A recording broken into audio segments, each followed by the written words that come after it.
through of the GBU-57 massive ordnance penetrator weapon and share a little bit about the planners who did this and their work on the weapon.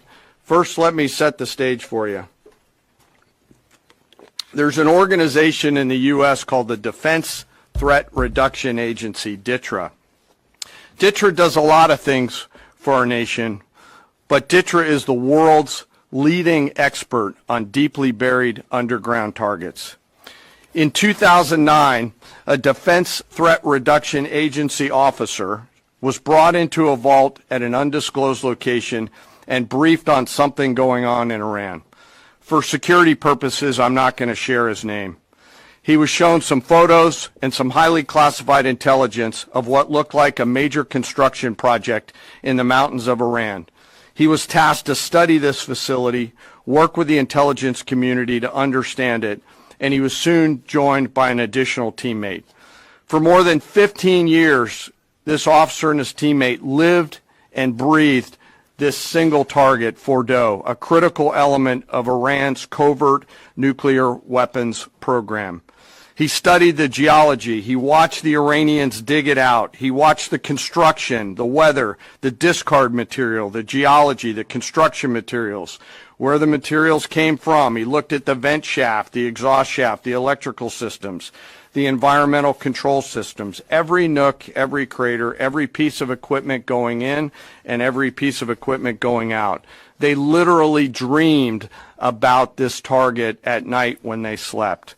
They thought about it driving back and forth to work, and they knew from the very first days what this was for. You do not build a multi-layered underground bunker complex with centrifuges and other equipment in a mountain for any peaceful purpose.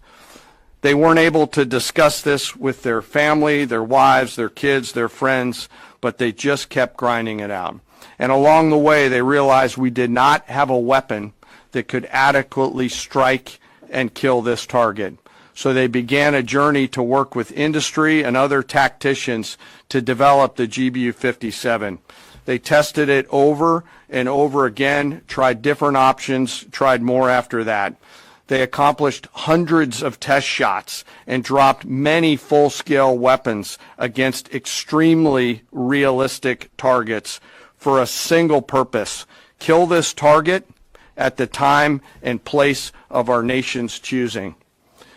And then, on a day in June of 2025, more than 15 years after they started their life's work, the phone rang and the President of the United States ordered the B-2 force that you've supported to go strike and kill this target.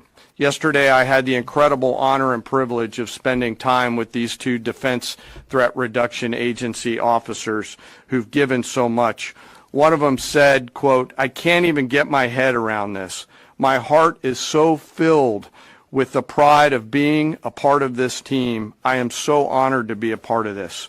To you both, thank you, and thank you to your families.